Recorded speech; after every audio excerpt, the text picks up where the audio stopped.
Well, good evening. It's good to be here. Thank you again, Phil, for inviting me, and so grateful to be present here. Hopefully tonight will challenge you, encourage you to be different than you already are. So here's a question that I want to ask, and you can talk about it either with the person next to you, the person behind you, the person in front of you. And here's a question.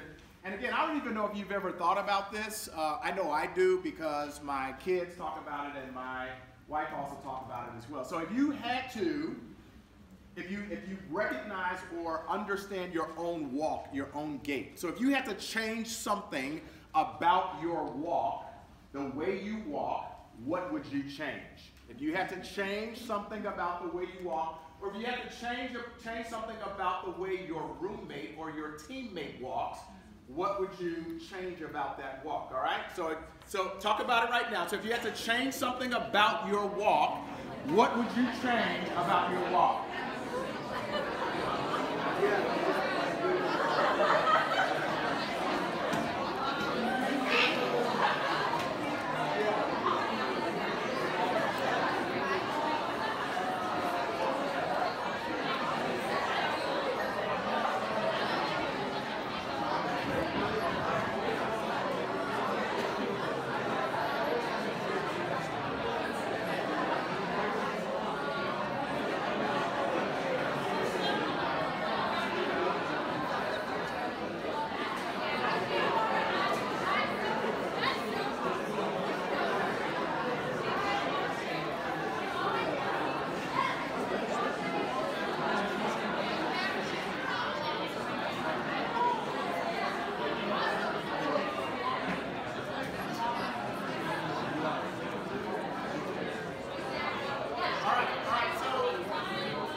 Change something about your walk, what would it be?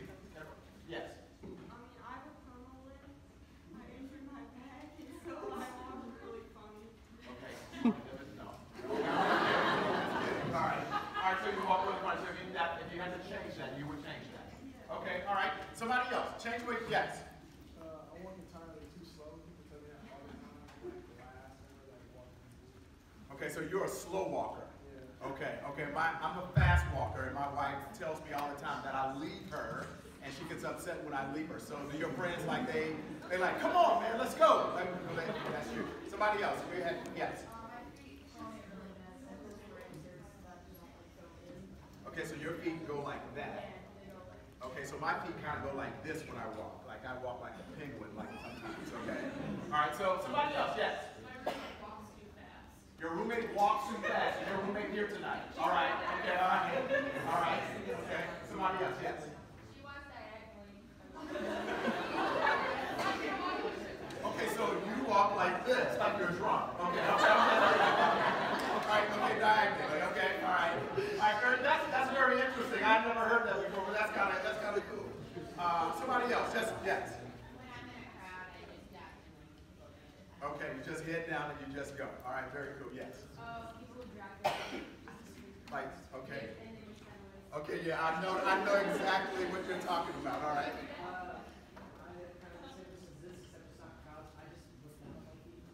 You look down at your feet when you walk. Okay, so have you run into something as you're walking? Okay, plenty of times. All right. Okay, very good.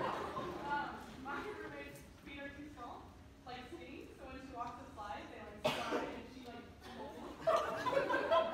All right, you all are calling everybody out tonight, all right? Which is good. All right, well, yes. You trip over your feet when you walk. Okay, all right. Have you seen anybody about that? So, all right, okay. All right, so when you think about walking, when you think about walking, there's a person in the Bible that I want us to talk about tonight. And that person is very, very interesting. I think he had a very interesting life. He only has really 4 verses about him. Maybe 3 verses about him in the Bible. But his life is very interesting, and I hope tonight that we'll unearth some things about him and hopefully unearth some things about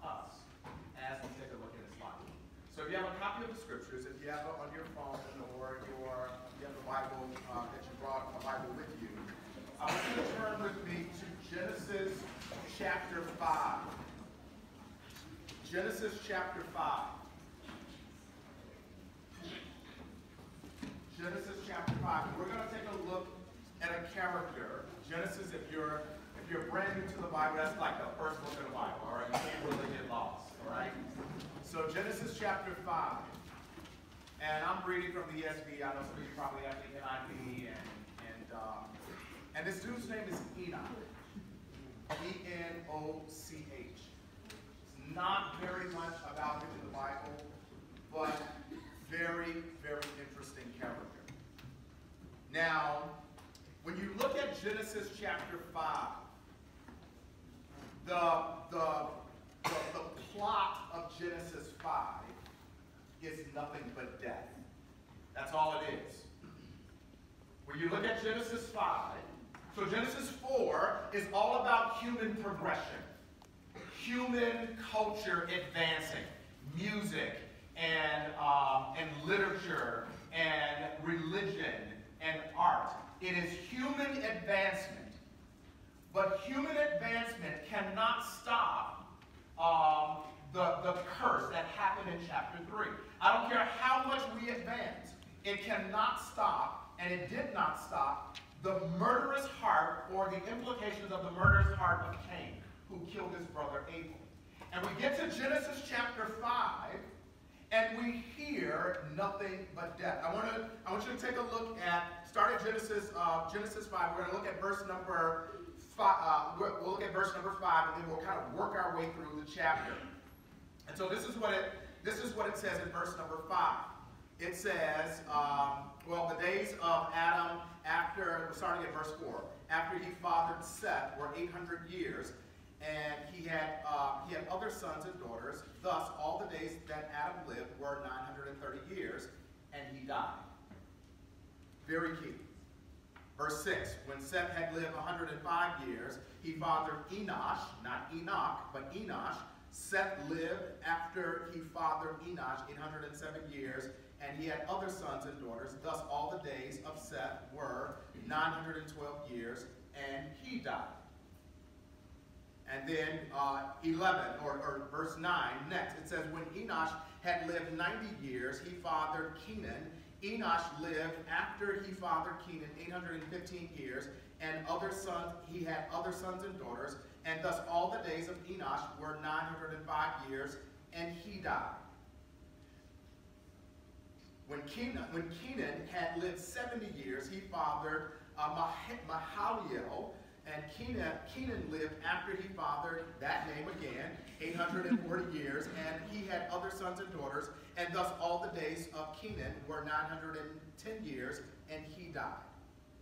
You go down to verse number 17, the same thing happens. Thus all the days of Mahalalel were 895 years, and he died. You go down to verse number 20, thus all the days of Jared were 962 years, and he died. And then if you go down to verse number 20, we just did that one, verse number 27, it says, all the days of Methuselah were 969 years, and he died. And then verse number 31, thus all the days of Lamech were 777 years, and he died. Now, I want you to go back up to verse number 21, because in this story of nothing but death, this is what we see. When Enoch had lived 65 years, he fathered Methuselah.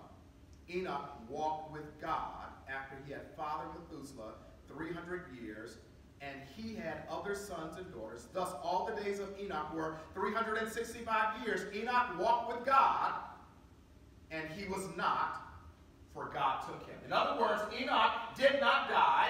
He actually lived, and then God took him to heaven. So in all of this chapter, we see nothing but death. And Enoch, like a diamond, shined amidst the darkness of this chapter. In the midst of all of this, we hear funeral bells tolling throughout the entire chapter. And all of a sudden, when we get to verse 21, funeral homes are put out of business.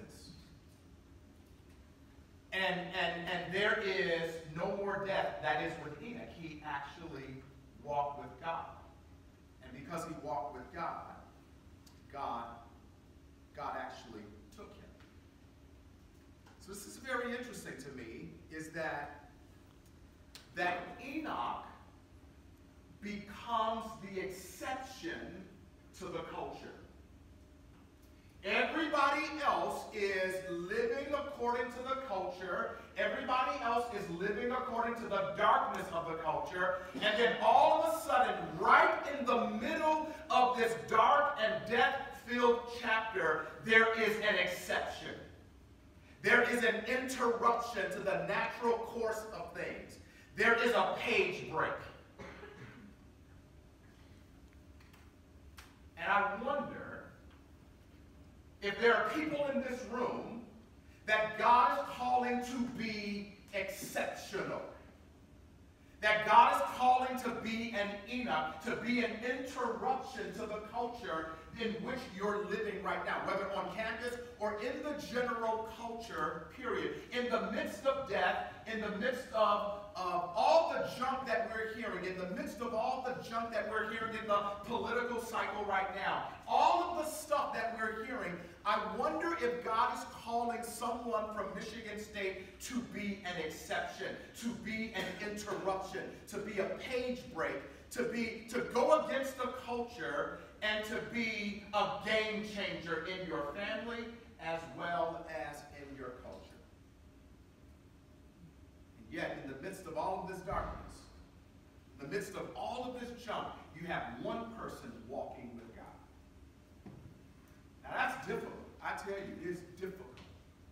It's difficult to be at a university like you're in right now. It's difficult to be in a sport like you're in right now. It's difficult to be in the culture that you're living now and to be exceptional.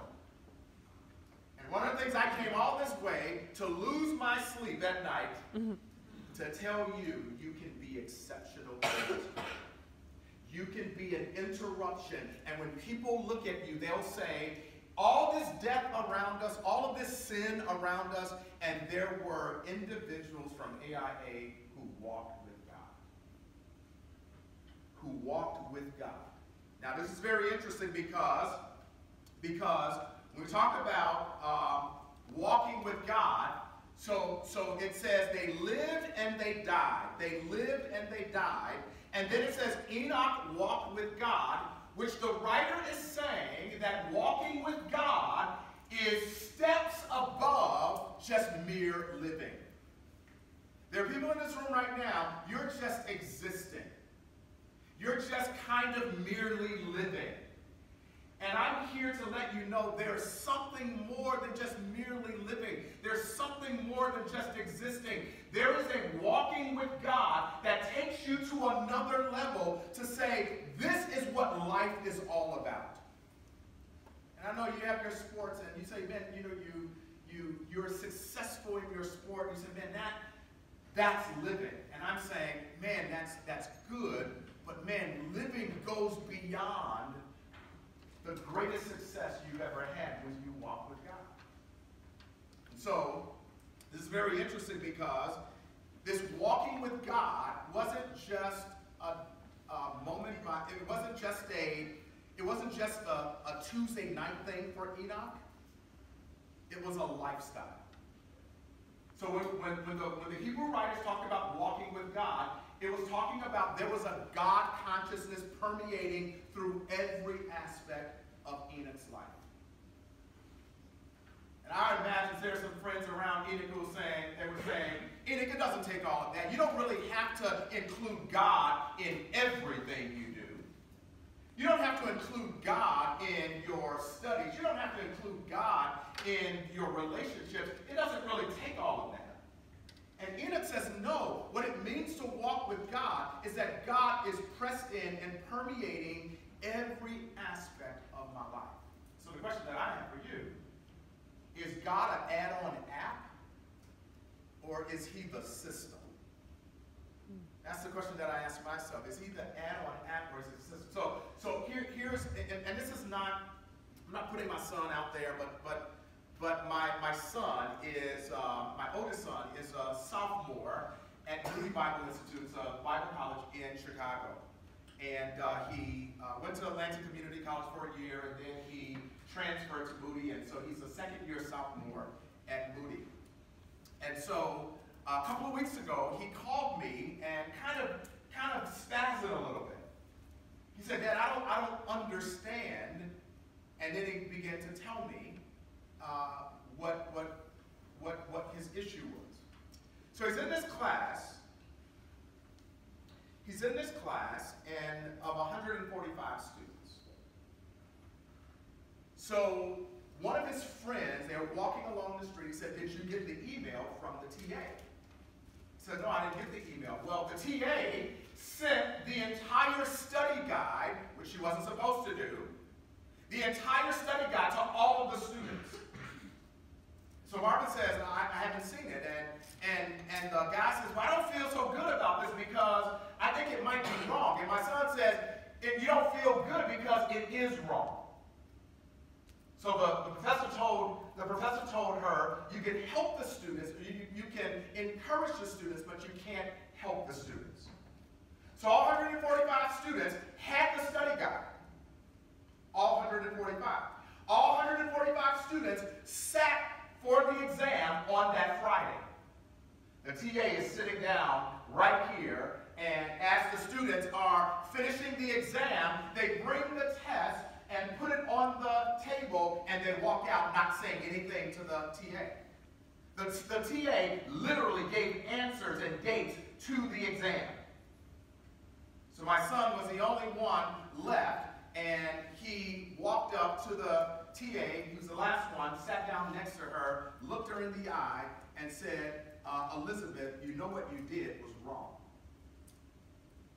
Said, "Well," and she said, "What do you mean? I was just trying, I care about you all," and so forth and so on. He said, "I understand that, but you know what you did was wrong. And just so you know, I sent what you sent all the students to the professor." And her eyes got really big. Like, "Why did you do that?" And he said, "Because it was wrong and you weren't supposed to do that."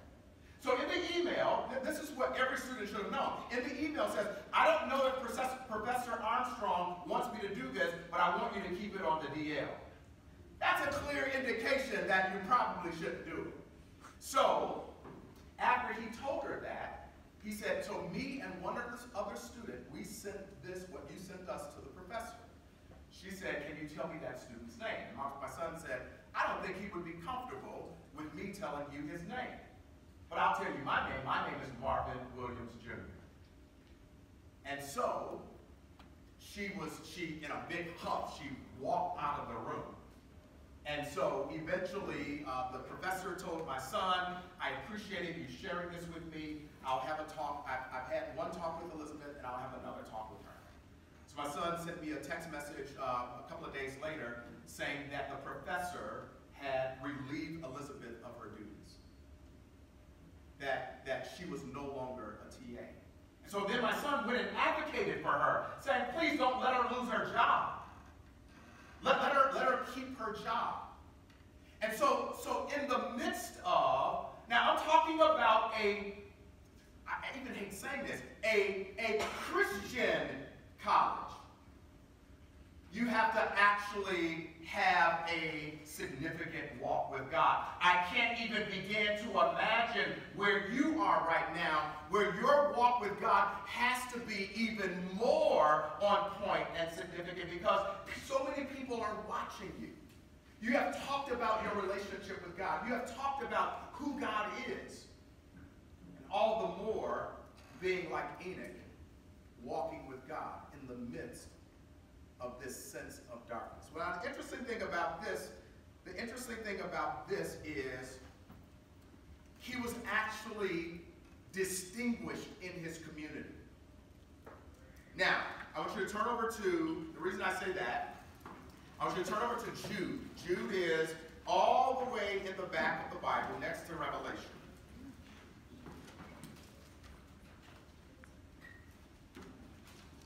And Jude is only one book. And I want you to look at verses 14 and 15. So this is what verse 14 says. It says, it was also about these, and we're talking about individuals who are earlier in this chapter that Jude is talking about.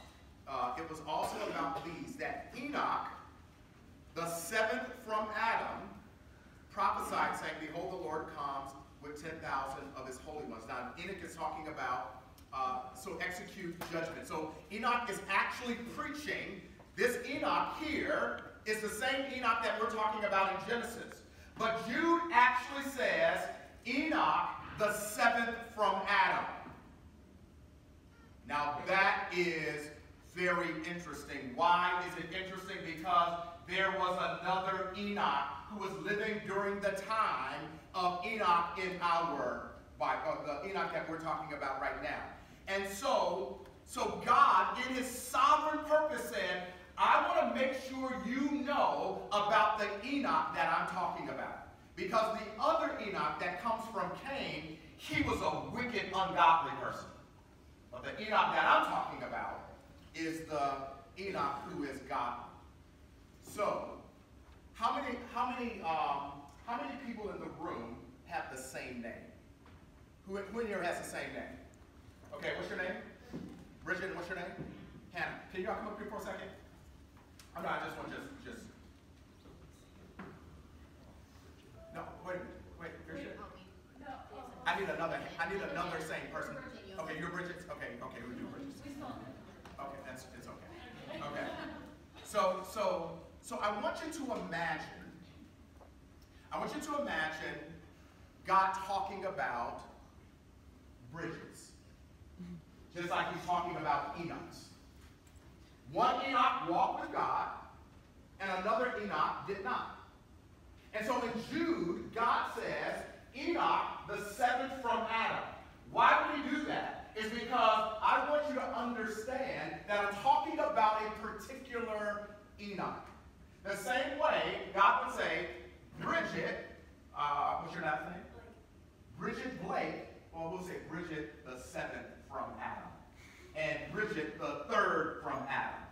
And Bridget is wicked. She's ungodly. She is totally, she walks with God. This is the Bridget that walks with God. And so God says, I am distinguishing now which Bridget I'm talking about. The one who actually walks with me, the one who actually presses me into her, the very fabric of her life. This is the one I'm talking about. This is the one. And now God distinguishes her in culture because she is walking with God. Not this Bridget.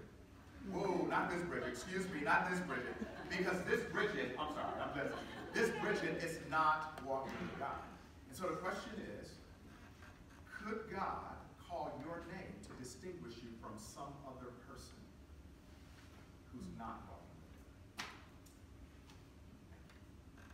with God? Could God say, that John, not that John? This Marvin, not that Marvin?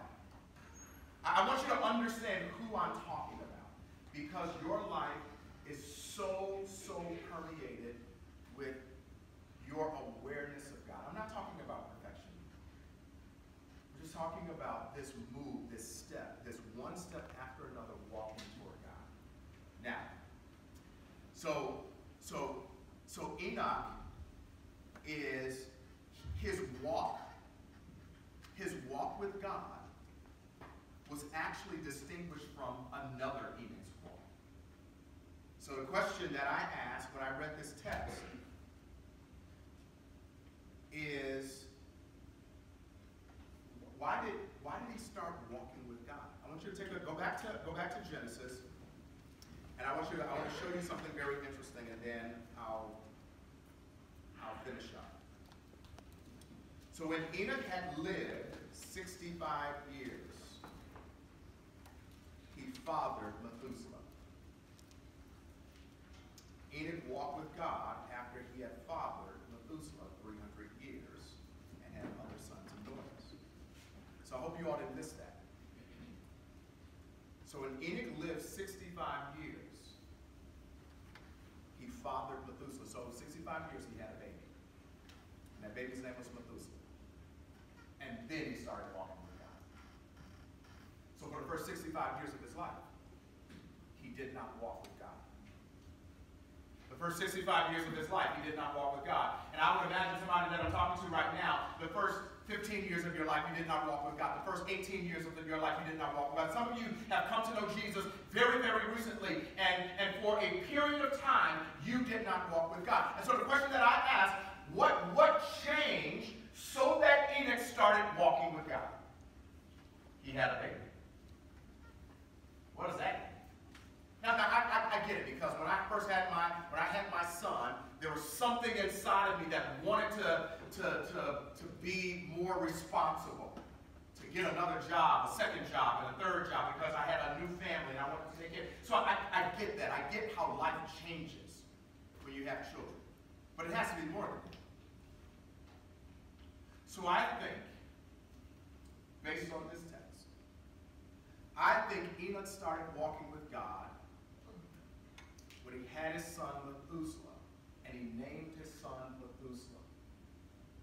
You know what Methuselah means? Methuselah means this: when he dies, it will come.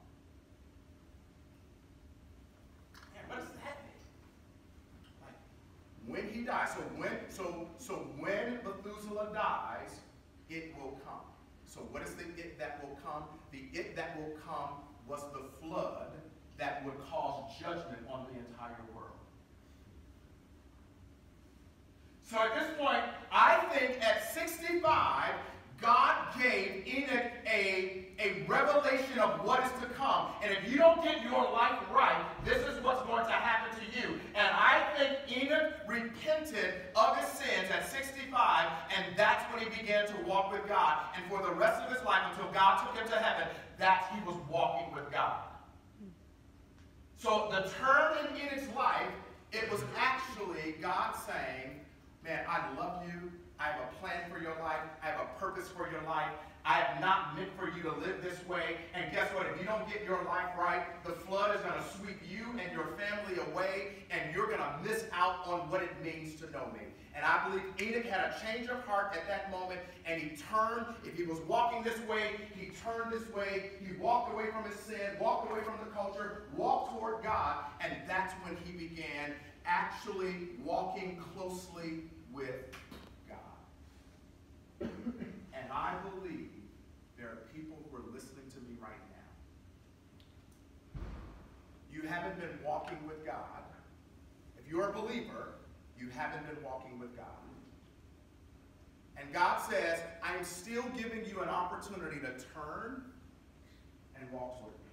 Now, if you're here tonight and you're not a follower of Jesus Christ, and you don't know who Jesus is, Jesus' walk, just like Enoch's walk, was a perfect one, and he also stopped the reign of death, just like Enoch did. And he stopped the reign of death when he died on the cross, buried him in a grave, and on the third day, he rose again, stopping the reign of death. And everyone who places their trust in him now, even this moment, they will have life. So, question that I have for you. If you died right now, this moment. For those of you who are believers, you know where you would spend eternity. But if you're here tonight, if you came out, and I'm here because my roommate asked me to come, I came for the candy corn, which is really nasty candy, and so I can't. Well, if you get some with peanuts, they're really good. All right, so, but I just came for that, and you didn't know that you were going to be brought face to face with the reality of eternity. So if you're here tonight and you don't have a relationship with Jesus, you can actually start walking with God tonight, just like you can be an interruption to all that's happening in our world. I was an interruption. I was a page break. I was an exception to my family. My dad was an alcoholic. His brothers and sisters were alcoholics. His mother and father, they were alcoholics. My father didn't come to know Jesus until he was 65 years old. And it was just a few years after then that he died. He had several massive strokes, and he passed away. I was a page break. At 13, I started walking with God. 13 years old, I started walking with God. And I was an interruption to my family. I was an interruption to the way my family lived its life. And I would imagine there are people who are listening, you're the first Christian in your family. And you too are an interruption. You are a good interruption. You too are a page break in your family. And your kids and your kids' kids and your great-great-grandchildren will know Jesus because you were an interruption to the way your family lived its life. And I tell you, that is good news. There will be people who are named after you. For those of you who are men and women, if you take your husband's name, and people who will come after you. They won't drink. They won't get drunk just to have a good time. They won't have illicit relationships because you changed the game. You changed the game because you trusted Jesus as Savior. So Enoch walked with God. He walked with God. He was an exception to the culture. He was an interruption to the culture.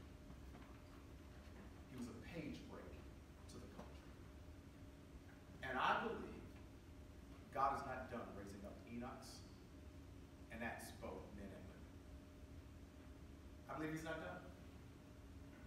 I believe out of the 100 or how many of our students who are student athletes who are in this room right now, I think God wants to raise you up to be just like him. Now here's the question where I want to get. And you can, and I think you're authentic enough in this room to answer this question among yourselves. Here's the question. What needs to, just like the first question, what do you need to change about, what would you like to change about your walk? Your physical walk? Now here's a question that I want you to answer just right here. What do you think you need to change about your spiritual walk? If you had to change something about your spiritual walk today, what would you want to change about it? You have to change something about the way you live your life, your walk with God, your intimate relationship with God. And maybe that's a little bit too prime. Maybe that's a little bit too prime. But I think we're fair. I think we're authentic. I hope we are. So I want you to take just a few minutes, and then